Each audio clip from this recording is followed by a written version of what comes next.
ஆரம்பிக்கலாமா? ஆரம்பிக்கலாம். இன்றைய விசேஷம் என்ன சொல்லு பார்ப்போம். இன்றைக்கு ஆடி அமாவாசை. ஆடி அமாவாசைங்கிறது முன்னோர்களை நினச்சி நம்ம வழிபட்டு அவங்களோட ஆசிகளை பெறும் நாள். அதுதான் இன்றைய சிறப்பு. இன்னைக்கு என்ன சமைச்சிருக்கேன்னு பார்க்கலாமா? பார்ப்போம். பாயசம். ஓகே. எவ்வளோ அளவாக வச்சுருக்கேன் பார்த்தீங்களா? குறைவாக கரெக்டாக வச்சுருக்கேன். குறைவுன்னு சொல்லலை, நிறைவு தான். அளவாக வச்சுருக்கிறேன். சரி, இதை பற்றி இன்னும் பேசுவோம். உளுந்த வடை. ஓகே. பழம். ஓகே.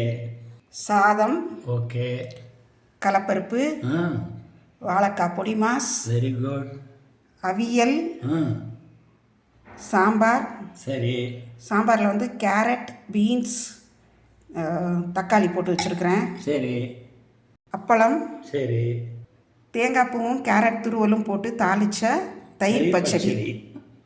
ஆஸ் யூஷுவல் நெய்யும் தயிரும்.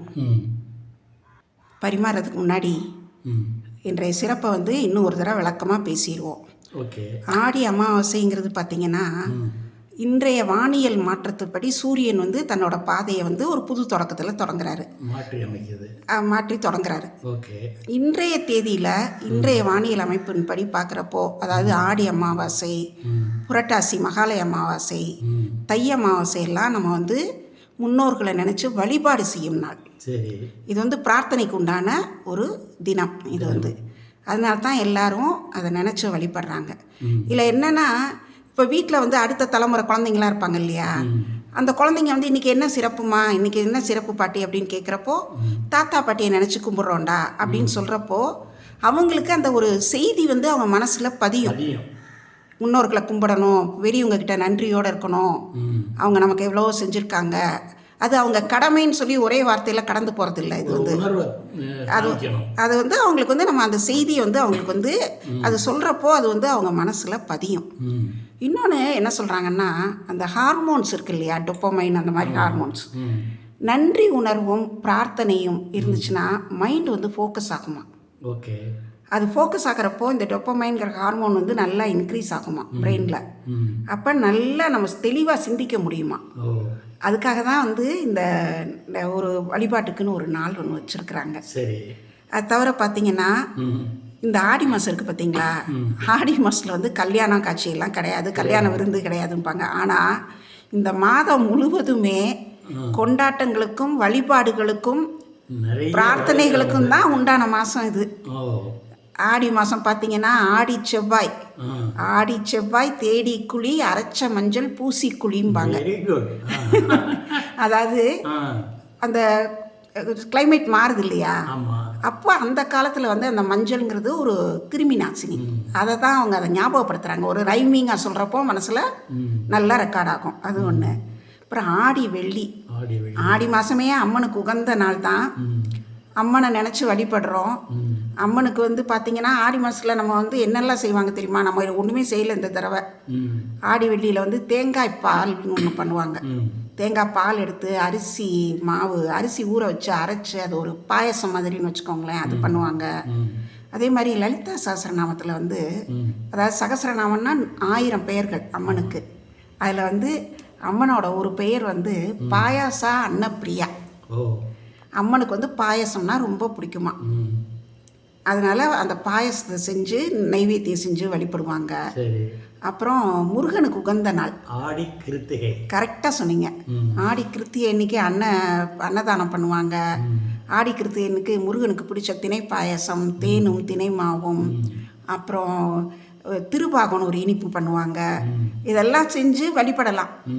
ஏன்னா நம்மளே உற்சாகப்படுத்திக்கணும் இல்லையா. அது எல்லாமே பின்னாடி வந்து ஒரு சைக்கலாஜிக்கல் ரீசன் இருக்குது. எப்போவும் ஒரே மாதிரி ஒரே சமையல் ஒரே மாதிரி போயிட்டு இருந்தால் என்ன இன்ட்ரெஸ்ட் இருக்கும்? அதுக்கு தான் அந்த மாதிரி எல்லாம் பழக்கப்படுத்தி வச்சுருக்காங்களா. ஆமாம், கண்டிப்பாக. அப்புறம் ஆடி பெருக்கு, அது ஆடி 18 என்னென்னா, லைஃப்பில் எல்லாமே வந்து தான் போயிட்டுருக்கு. நமக்கு வந்து நம்பிக்கையோடு இருக்கோம், ஒரு நாளைக்கு நல்லா உற்சாகமாக இருக்கோம், இன்னொரு நாளைக்கு ரொம்ப டல் அடிக்கிறோம், நினச்சது நடக்க மாட்டேங்குது, எதிர்பார்க்குறது தள்ளி போகுது. அப்போ நம்மையும் அறியாமல் சோர்ந்து போவோம். இப்போ நம்மளே எப்படி ரிஜுவினேட் பண்ணிக்கிறது, புதுப்பிச்சுக்கிறது? புது வெள்ளம் வருது, ஆடிப்பெருக்கு. எகெயின் நான் சொன்ன மாதிரி அது வந்து ஒரு நன்றி உணர்வு தான். அது வந்து அப்போ புது வெள்ளத்தை வரவேற்கலாம், நல்லா ட்ரெஸ் பண்ணிக்கோ, ஆத்தங்கரைக்கு போவோம், 5 வகை சாதம் பண்ணு, எல்லாரும் அங்கே போய் காதோலி நண்பர்களோட உட்காந்து சாப்பிடுவோம். அப்போது நம்ம மட்டும் வீட்டுக்குள்ளேயே அடைஞ்சு கிடந்தா எப்படி இருக்கும்? அது எவ்வளோ பெரிய ஒரு தவறு தெரியுமா? ஸோ அப்போல்லாம் இந்த சினிமாலாம் கிடையாது, டிவி கிடையாது. இப்போ இன்னும் சொல்ல போனால் இந்த டிவி வந்து நம்மளை பிளாக் பண்ணுதுன்னு தான் சொல்லுவேன். வீட்டுக்குள்ளேயே அடைஞ்சு கிடக்குறோம். அப்படியே ஒன்றும் யாருமே இல்லாமல் வெறும் நிழல்களை பார்த்து அப்படியே நம்ம வந்து நமக்குள்ளேயே இதாகிட்டு இருக்கோம். அப்படி இல்லாமல் 4 பேரை பார்க்குறப்போ அது கொடுக்கக்கூடிய உற்சாகமே வேற.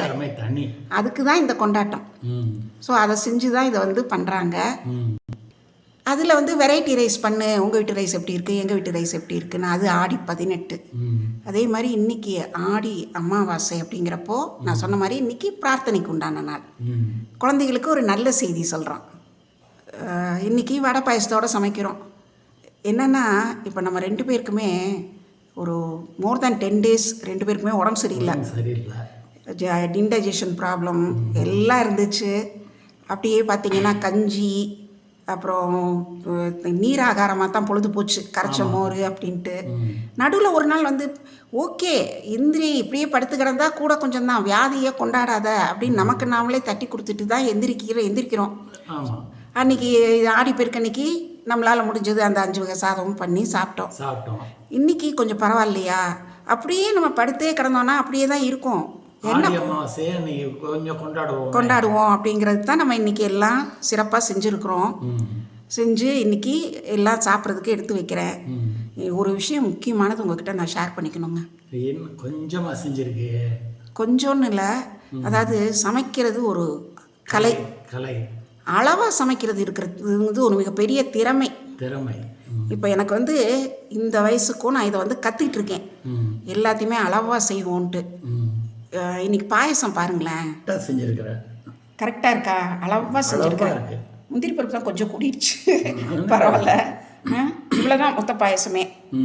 அதே மாதிரி வாழைக்காயை வந்து ஒரு சின்னதாக தான் வாங்கிட்டு வந்திருந்தீங்க, அதில் பாதியை வந்து பொடி மாசா பண்ணிட்டேன்.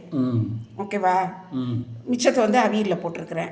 ஓகே. சாம்பார் எல்லாமே அளவாக வச்சுருக்கிறேன். தயிர் பச்சடி பார்த்தீங்கன்னா துளியூண்டு கேரட் துருவி போட்டு கொஞ்சம் தேங்காய் பூ வச்சு அதில் கொஞ்சம் தயிர் கலக்கி தாளிச்சிருக்கிறேன். வடையும் அதே மாதிரி தான் அளவாக தான் செஞ்சுருக்கிறேன். ஓகேவா? பசிக்குதா? சமாளிக்காதீங்க, பசிக்குது. இன்னும் ஒரே ஒரு விஷயம் சொல்லிட்டு சாப்பிட ஆரம்பிக்கலாம். என்னன்னா, ஆடி அமாவாசை பற்றி ஏகப்பட்ட இன்ஃபர்மேஷன், வாட்ஸ்அப் என்ன, இன்ஸ்டாகிராம் என்ன, ஃபேஸ்புக் என்ன, இதை தான் செய்யணும், இது செய்யவே கூடாது, அச்சோ இதை செஞ்சால் தோஷம் வந்துடும், இதை செஞ்சால் முன்னோர்கள் சாபம் விட்டுருவாங்க, இதை செய்யலைன்னா அப்படின்னு. அதெல்லாம் படித்தா எனக்கே பயமாக இருக்குங்க. பயந்துக்கிட்டே படித்தேன். போகிற போக்கில் விறகடுப்பில் தான் சமைக்கணும், இல்லைன்னா கேஸ் அடுப்பில் சமைச்சா தோஷமாயிடும்னு சொல்லிடுவாங்களோன்னு பயந்துட்டேன். அவங்க சொல்கிறதெல்லாம் கரெக்ட் தான். ஏன்னா இன்றைக்கி வந்து ஜாயின்ட் ஃபேமிலி இல்லவே இல்லை. இப்போ என்னோடய ஏஜுக்கே எனக்கு வந்து முன்னோர்கள் பெரியவங்க வீட்டில் செஞ்சது எல்லாத்தையும் ஃபாலோ பண்ண முடியுதானா? பண்ண முடியல. என்ன முடியுதோ அதை தான் செய்கிறோம் நம்ம வந்து. ஆனால் என்ன பழக்கம், அவங்க ஒவ்வொருத்தர் வீடுகள்லையும் ஒவ்வொரு பழக்கம் இருக்கும். அந்த பழக்கத்தின்படி செஞ்சாலே போதும், அவ்வளோதான். இது தெரியாததுனால இன்றைக்கி வந்து எல்லாருமே வந்து கூகுள் மாதாட்ட தான் சரண்டர் ஆகுறாங்க இன்ஃபர்மேஷனுக்கு. ஸோ இன்றைக்கி இளைய தலைமுறையினர் வந்து ட்ரெடிஷனை ஃபாலோ பண்ணணும்னு ரொம்ப விரும்புகிறாங்க. அது நான் நிறைய இடத்துல பார்க்குறேன். அது செய்யணும், இது செய்யணும், கோயிலுக்கு போகணும், அருமையாக செய்கிறாங்கங்க. ரொம்ப பாராட்டணும் அவங்கள வந்து இப்படி பயமுறுத்தினா என்னங்க பண்ணுவாங்க? அதாவது காய்கறிகள் வந்து என்னென்னா என்ன சொல்கிறாங்கன்னா, நான் சொன்ன மாதிரி இது வழிபாட்டு தினம், இன்றைக்கி வந்து ஃபோக்கஸ்டாக இருக்கணும். அப்போ வந்து நம்ம அந்த சில உணவுகள் வந்து இந்த ரஜோகுணம் அப்படின்னு சொல்லுவாங்க. ரஜோகுணம், சாத்வீக குணம், தாமச குணம், ஒவ்வொரு உணவும் ஒவ்வொரு நமக்கு ஒரு குணம் இருக்குது ஒவ்வொரு சாப்பாட்டுக்கும். ஸோ இன்றைக்கி வந்து குளிர்ச்சியாக இருக்கணும் உடம்பு வந்து அப்படின்னா அதுக்காகத்தான் வாழைக்காய் அதை சேர்க்க சொல்கிறாங்க. பாசிப்பருப்பு பாயசம், பாசிப்பருப்பு குளிர்ச்சி, ஆமாம், பால், பாசிப்பருப்பு, வெல்லம், அயன் சத்து, அதுக்கு தான் இதெல்லாம் வந்து செய்ய சொல்கிறாங்க. ஸோ எது முடியுமோ அதை செஞ்சாலே போதும். பெரியவங்க, முன்னோர்கள், பித்ருக்கள் வந்து கண்டிப்பாக நம்மளை சாபம் விட மாட்டாங்க, வாழ்த்துவாங்க. கரெக்டாக சொல்கிறீங்க. நம்மளை வந்து அவங்க வந்து வாழ்த்த தான் செய்வாங்க. இதை வந்து என்ன செய்ய முடியுமோ அதை மட்டும் செஞ்சால் போதும். நான் திரும்ப திரும்ப சொல்கிறேன்ல, இதை நான் சொல்லலைங்க, பெரியவர் திரு முக்கூர் லக்ஷ்மி நரசிம்மாச்சாரியார் அவங்க எழுதின ஒரு புக்கில் நான் படித்தேங்க. அதை மட்டும் சொல்கிறேன். அதாவது இந்த தர்ப்பணம் பித்ருக்கள் ஆசி வேண்டி செய்கிறாங்க இல்லையா, இன்னைக்கு நிறைய டிவிலெலாம் பார்த்தோம். கடற்கரையில் போய் செய்கிறாங்க. செய்ய முடிஞ்சவங்களுக்கு ஓகே, செய்ய முடியலன்னா அவர் என்ன சொல்கிறாரு, செய்ய முடிஞ்சா சாஸ்திரப்படி சாஸ்திரிகள்லாம் வரவழைச்சு நல்லா பூராவும் சாஸ்திரப்படி செய்யுங்க. செய்ய முடியலைன்னா அரிசியும் வாழைக்காயும் வச்சு தானம் கொடுங்க அப்படின்னு. அதுவும் முடியலன்னு வச்சுக்கோங்களேன், என்ன செய்யலாமா, அவர் சொன்னது படிக்கிறப்போ எனக்கு அப்படியே அது புல்லரிக்குதுங்க. கட்டை விரலை தண்ணியில் நனைச்சி அதில் கருப்பு எள்ளை அந்த நீர் நனைச்ச விரலில் பிரட்டி அந்த எள்ளை மட்டும் தண்ணீர் விட்டு தர்ப்பணமாக அப்படி பண்ண சொல்கிறாரு. அதுவும் முடியல, ரொம்ப ஒருத்தங்க வந்து பரம ஏழையாக இருக்காங்க, சந்தர்ப்பம் சூழ்நிலை இல்லைன்னா வானத்தை பார்த்து பித்திருக்களே உங்களோட ஆசீர்வாதம் வேணும், நான் இன்றைக்கி இந்த சிரமத்தில் இருக்கேன், உங்கள் ஆசிகள் தான் என்னை வந்து காப்பாற்றணும் கரையேற்றணும்னு சொல்லி 2 சொட்டு கண்ணீர் விட்டால் கூட அதை பித்திருக்கள் ஏற்றுக்கிட்டு ஆசிகள் வழங்குவாங்களாம். எவ்வளோ அழகாக சொல்லியிருக்கார் பாருங்களேன். அருமையான விளக்கங்கள் இது. வந்து செய்ய முடிஞ்சிச்சுன்னா செய்யுங்க. இன்றைக்கி ஆத்தங்கரைக்கு போக முடியும், கடற்கரைக்கு போக முடியும், அதெல்லாம் செய்ய முடியும். இது செய்ய முடிஞ்சால் செய்யுங்க. செய்ய முடியாதப்போ எது முடியுமோ அதை மட்டும் செஞ்சு வழிபட்டாலே போதும். அதுவே நன்மையை கொடுக்கும். முடிஞ்ச வரைக்கும் இப்போ உங்கள் வீட்டுக்கு பக்கத்தில் பசு இருக்குன்னா பசுவுக்கு பழம் கொடுக்கலாம். இப்போ உங்களுக்கே தெரியும், நம்மளோட அப்பார்ட்மெண்ட்லாம் இன்றைக்கி வந்து இது புறாக்களுக்கு வந்து ஃபீட் பண்ணாதீங்க, மொட்டை மாடியில் வந்து இது வைக்க அப்படின்னு சொல்லி அதை ஒரு ரூலாகவே போட்டிருக்காங்க. அப்போ நம்ம கொண்டு போய் காக்காய்க்கு மாடியில் சாதம் வைக்க முடியுமா சொல்லுங்கள்? தப்பு தானே, ஒரு ரூல்னு போட்டிருக்காங்க. ஸோ வெளியில் போனால் காக்காய்க்கு கொஞ்சம் சாதம் வைக்கலாம், பிஸ்கெட் வைக்கலாம், செய்யலாம். இல்லை மனசளவில் நினச்சிக்கிட்டு யாருக்காவது சாப்பாடு வாங்கி கொடுக்கலாம். இதெல்லாம் அதை ஈடு கட்டிடுமாங்கிற கேள்விக்கு தான் அவர் பெரியவர் அவங்க சொன்ன இதை வந்து நான் சொல்கிறேன். முடிஞ்சதை நம்ம செய்வோம், செஞ்சு பெரிய முன்னோர்களோட ஆசைகளை பெறுவோம். ரொம்ப நேரம் பேசிட்டோம், பார்த்தாலே தெரியுது உங்களுக்கு பசிக்குது. சாப்பாடை வைக்கிறேன், எல்லாம் பரிமாறியாச்சு. வாழைக்காய் பொடிமா, சவியல், பச்சடி, அப்பளம், வடை, பாயசம், சாதம், பருப்பு, நெய் எல்லாம் சாம்பார் ஊற்றிட்டு சாப்பிட ஆரம்பிக்கலாம். அன்னபூரணி கடாட்சம் பரிபூரணம், பித்ருக்கள் ஆசிகள் பரிபூரணம். ஆரம்பிப்போம்.